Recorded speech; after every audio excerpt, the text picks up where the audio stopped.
मंडळी नमस्कार. 2 दिवसापूर्वी म्हणजे 26 ऑगस्ट दिवशी संध्याकाळी 6 वाजण्याच्या सुमारास चिपळूण परिसरात एक शिक्षक दाम्पत्य आपल्या मुलांसह बेपत्ता झाल्याची घटना संपूर्ण राज्यभर व्हायरल झाली.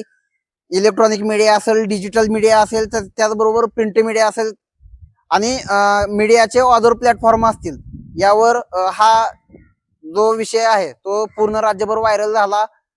या प्रकरणाची मीडिया ट्रायल झाली. मात्र तो शिक्षक ज्या दिवसापासून गायब झाला त्या दिवसापासून काल दुपारी गोंदवले येथील ब्रह्मचैतन्य महाराजांच्या या ठिकाणी पवित्र भूमीमध्ये माझ्या मागे जे चिंतामणी भक्त निवास आहे त्या भक्त निवासाच्या 200 नंबरच्या रूम मध्ये काल ते दाखल झाले. त्यांना ही रूम मिळाली होती आणि एक जवळपास 40 तास त्यांचा मोबाईल बंद होता. त्याच्यामुळं त्यांच्या कुटुंबियांना त्यांची फार मोठी चिंता पडली होती.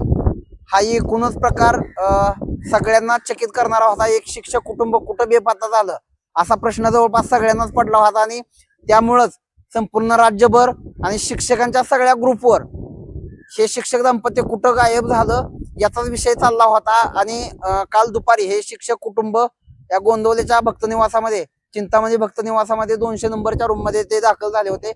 आता त्यांना दहिवडी पोलीस स्टेशन मध्ये बोलवण्यात आलं आहे आणि ते आता दहिवडीमध्ये आहेत. तर ते गायब झाल्यापासून किंवा त्यांचा मोबाईल बंद झाल्यापासून एवढ्या सगळ्यांना चकित करणारी ही घटना कुटुंबियांना चिंतेत टाकली आणि संपूर्ण मीडियामध्ये याचं हे प्रकरण संपूर्ण राज्यभर गाजलं. तर या शिक्षक दाम्पत्य हे नेमकं कुठं होतं याचा आढावा आपण त्यांच्याशी बातचीत करून घेणार आहोत. तर आता दहिवडीमध्ये आपण जाऊन त्यांच्याशी बातचीत करणार आहोत. नमस्कार, मी ज्ञानेश्वर चव्हाण. गणपती उत्सवाच्या सुट्ट्या पडल्यामुळं आणि काल आम्ही रत्नागिरीहून गावाकडे जात असताना अचानक या कुंभारली घाटाच्या त्या ठिकाणी पावसामध्ये आमचे मोबाईल भिजला आणि भिजल्या कारणामुळं निघालो त्यावेळेला बघतो तर मोबाईल स्विच ऑफ झालेला.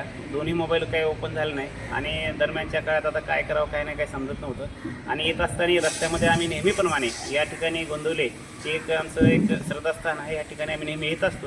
आणि इथं आल्यानंतर एक हॉल्ट केला आणि हॉल्ट केल्यानंतर की आता आपण घरी जायचं ह्या उद्देशानंच असं आम्ही आता निघालो होतो. परंतु दरम्यानच्या काळामध्ये सर्व माझे मित्र बांधव आणि नातेवाईक आणि सर्व माझी सर्व काळजी करत होते आणि कोणाशी कॉन्टॅक्ट न झाल्यामुळे मला या ठिकाणी बऱ्याच सर्वांना त्रास झाला. मी क्षमा मागतो सर्व यंत्रणेचा आणि सर्व काळजी करत होते त्याची मला जाणीव आहे. आणि मी या ठिकाणी माझ्या कुटुंबासमोर अगदी व्यवस्थित आणि सुखरूप आहोत. धन्यवाद.